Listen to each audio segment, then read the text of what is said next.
The red planet Mars is on the move. Absolutely. We are in the last degrees of Cancer, the last 4 or 5 degrees of Cancer. Mars has been in Cancer for the last 6 weeks. Well, on Thursday, Mars leaves the sign of Cancer and goes into the sign of Leo for the first time in 22 months. Really? Yeah. Whenever Mars is in your sign, man, it fires you up. It just says, okay, we got to take action everywhere. And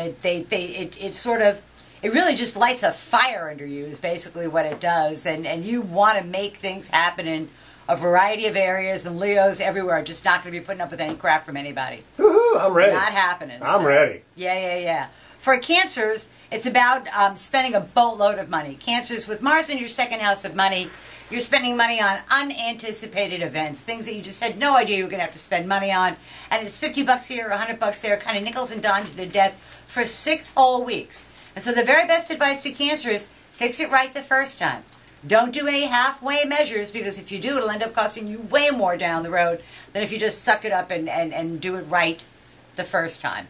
For Leos, Mars in your sign is a beautiful thing. It is a time to be empowered. It's a time to be fired up. It's a time to say, I'm shrugging off all of the ennui that I have been in for the last 6 weeks, because Mars is behind your sign. You just have no energy, no vitality, no wherewithal, and don't feel like doing anything. Well, that's all done. And it's okay. It is really full speed ahead for Leos in every area of their life, not just 1 or 2. So it's a very cool thing. Hammer down, hammer down. It is. It really, really is. For Virgos, not so much. Good time for Virgos to take a vacation. Good time for Virgos just to take a step back and go, okay, a lot has happened over the last year. I put a whole bunch of things in motion with Jupiter's in my sign, and now it's time to make sure I can incorporate all of those into my day-to-day living. And please don't take on any more things. Virgo, your task is to finish up projects that have been pending for 22 months, not start new ones. For Libras, it's in their 11th house of hopes, wishes, goals, and objectives. It's a very empowering time for them. Mars has been in their 10th house of career and public standing for the last 6 weeks. And there's been strife and grief and aggravation at work, and now all of that is ending, coming to an end. And then you're going to tap your well-placed male friends, Andrew, to help you get what it is that you say that you want. It's a good time to put in motion things that will help you get to whatever brass ring it is that you've been chasing. For Scorpios, 10th house of career and public standing. And Mars in the 10th house means everybody's yelling at you. Everybody's pointing a finger at you. It's a very difficult time professionally. And it's quite a challenge. And you have to be careful not to take everything as a direct assault on your ego. And to be able to differentiate between what is just an ego shot and what is a really serious problem that you need to do something about. For Sagittarians, it's in the 9th house of the law. Legal matters, educational matters, important matters at a distance. Long-distance travel is all on tap for the Sagittarian. It's a great time of year for them. And favorable legal outcomes, which is always cool.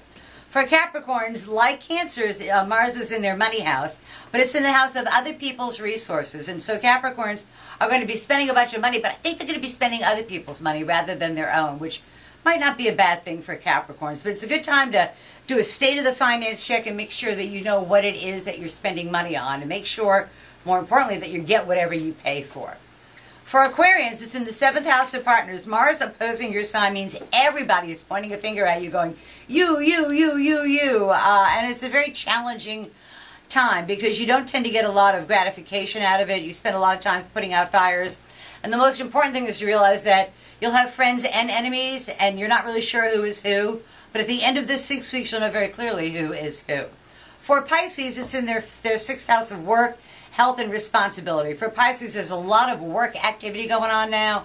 It doesn't mean a promotion. It doesn't mean an increase in responsibility. But there are changes going on where you do your job and the way you do your job. And you would be wise, Pisces, to acquiesce to this and say, okay, I'll be happy to. Even if it's not the way you've done it in the past, it's the way you're going to be doing it in the future. For Aries, it's in the 5th house of love affairs, children, sports, amusements, pleasures. Hooray! 22 months was the last time you had a new start romantically and in the love department. So for Aries, married Aries, their partnership goes very well. It's a very fertile, very productive time to be in Aries for children, for love, and for unleashing your creativity and following it. For Tauruses, it's in the 4th house of home, and they want to make some changes at home. So you just got to get out of their way and let them do it. You know, just go, okay, whatever you want done, I'm good with it. But they want to knock down walls. They want to change, like Bruce Springsteen, want to change their clothes, their hair, their face. They want to make some changes. So. Okay. And then for Gemini, the last time we're going to talk about, it's in their 3rd house of day-to-day living. So Short distance, short duration travel is in store. They've spent a boatload of money for the last 6 weeks, and at least that money hemorrhage is coming to an end. And now they get to go somewhere, not for as long as they wanted, but short distance, short duration travel, and they can learn something really useful about their world that they can use down the road. So that's tomorrow's news today for the 12 signs of the zodiac, with the sun finishing up its 30-day run in Cancer, and Mars, the planet of ego-oriented expression, fixing to get into fiery Leo. Woohoo! See you next week. Always a pleasure.